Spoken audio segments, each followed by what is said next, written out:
I'm going to talk about how to put a claim together. But before I do that, I want to contextualise this and just talk about what is a claim, typical heads of claim, and the basic procedure before we put a claim into place. So what is a claim? Well, in our industry, the word claim is an emotive word, a bit like cash, or payment, or retention. But a claim is only an assertion of your contractual right or entitlement. So it isn't a dirty word. You're not grabbing something or trying to grab something you shouldn't. It is only you trying to get paid what you're fairly due to be paid. So typical heads of claim. Well, in my world, there's two types of claim. There's an informal claim and there's a formal claim.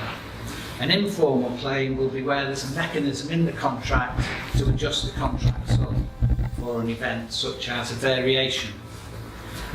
A formal claim is when there is no automatic adjustment of the contract sum.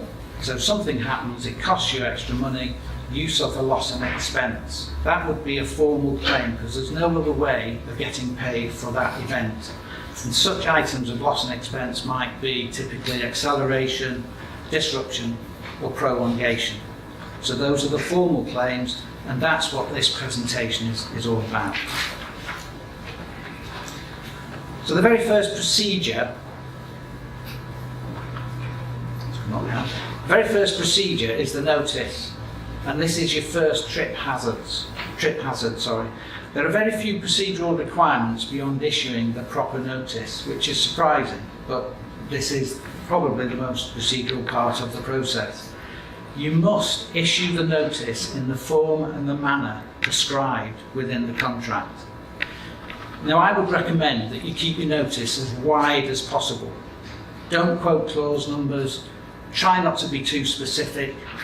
Obviously, if the contract says you have to quote clause numbers in your notice, then you must do that, but try and avoid it. Keep your notice as wide as possible and don't box yourself in. There's no opportunity to correct a notice if you get it wrong. So don't run the risk of making some errors with it.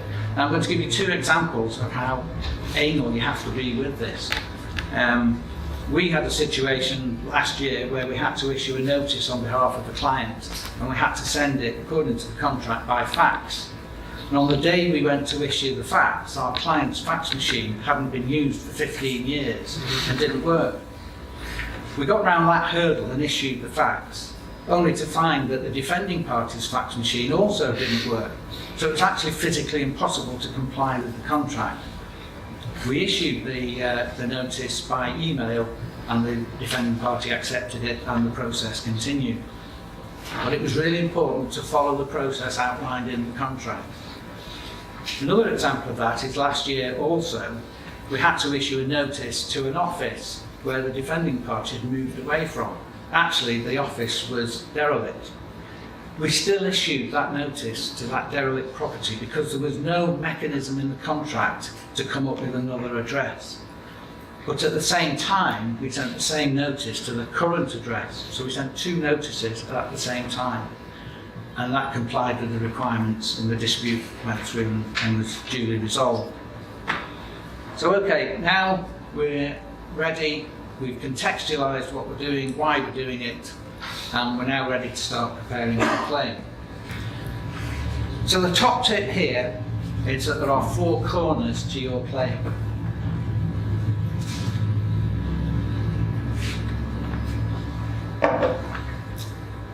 We need to understand the cause, the effect, the entitlement, and the substantiation.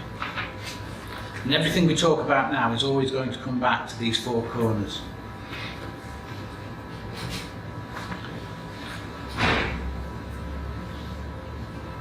Or we can put it another way: what was the event, who pays, and how much? Okay, so the cause is the event itself, and these are some typical events.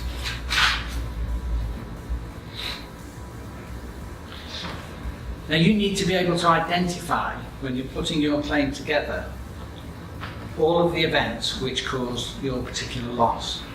And ideally, you need to be able to link these to a remedy in the contract.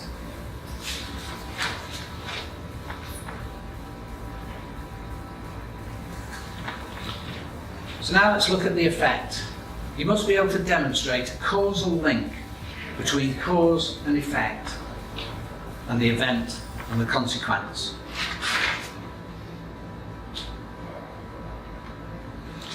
The effect is the consequence of the event occurring, and the loss must be suffered as a direct consequence of the event occurring. It has to be that clear.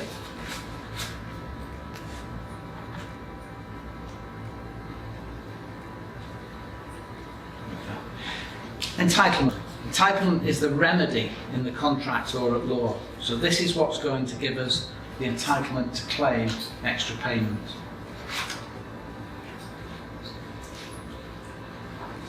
What I'm set out here are typical examples of remedies within the JCT standard form of contract.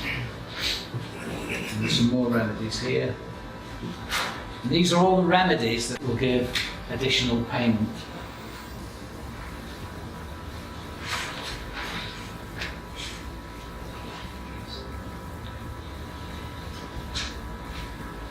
So now let's look at substantiation. So substantiation is the fourth corner of our claim. Can anybody remember what the first three corners are?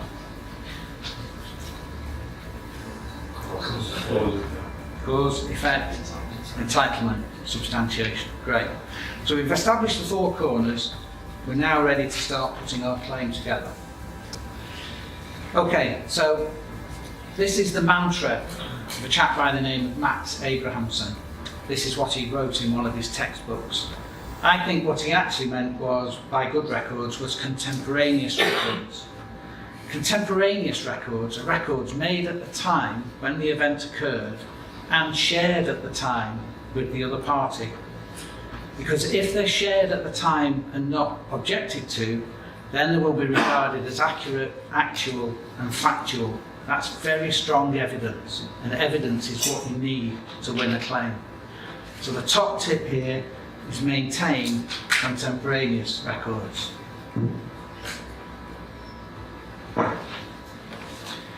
So using the records available, you must be able to evidence both the cause and the effect, the first two corners.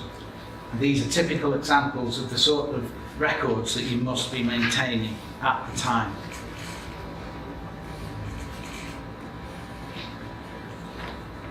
The strength of your case will be decided upon the strength of your evidence. That's beyond the question. And how strong does this evidence need to be? Well, the criminal burden of proof is absolute proof. So a judge in a court is looking for a smoking gun or an eyewitness. We don't have to satisfy the criminal burden of proof. We satisfy the civil burden of proof, which is on the balance of probabilities. Or more than 50%. That's all we have to get to is 51%. The phrase that I prefer is more likely than not. And the reason for that is when I'm writing my contemporaneous records, I always keep in my mind's eye, is this more likely than not to be convincing when it's read in 6 or 18 months' time? So I'm now going to explain how to present your claim. Keep it simple. It sounds obvious, but there is some guidance that you do need. And the top tip here is to write your claim as though it's being addressed by a 14-year-old. That's someone who's intelligent enough to understand, but doesn't have any experience and doesn't have any presumed knowledge. That way you will explain everything and you will assume nothing. And if you can take that one piece of information away, that's how you need to write the claim.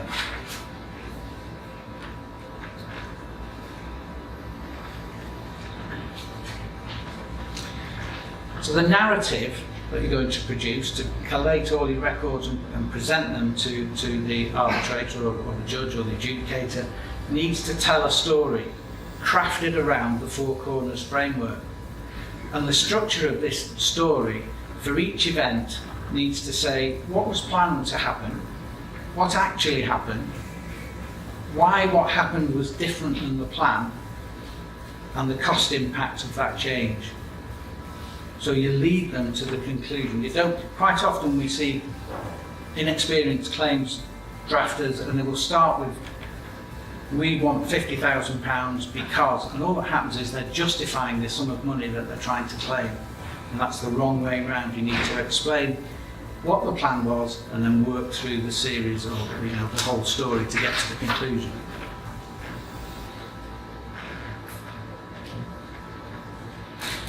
It's important to tell the story with an introduction, a middle and an end. So the top tip here is to lead your reader to the conclusion you want to get them to.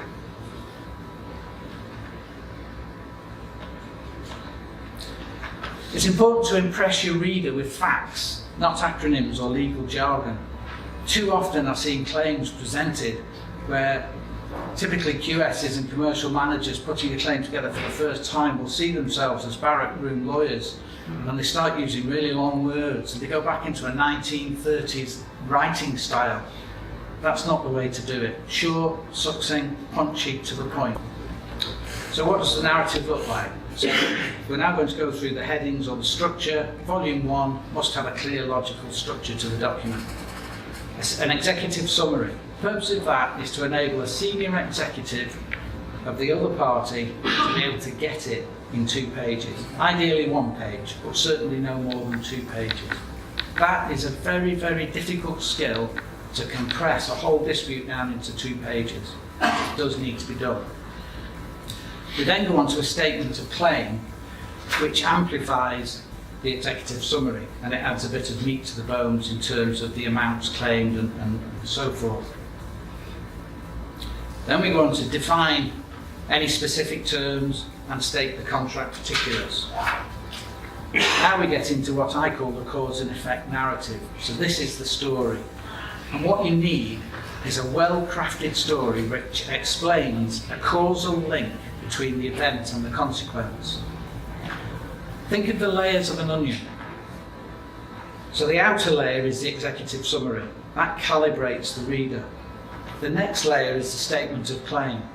By now you've conditioned the reader. When you get to the event narrative, you've got an opportunity to convince them because you've got a simple story and a pile of compelling evidence. That's where we're trying to get to. Explain where the entitlement comes from and explain the evidential substantiation in your claim. Go back to the 4 corners. So now we're on to volume 2. This is the appendices. Exhibits will sit within the appendices. The exhibits are your evidence. That's what you're placing reliance upon. So your exhibits will be expert witness reports, contemporaneous records. Remember Max Abrahamson?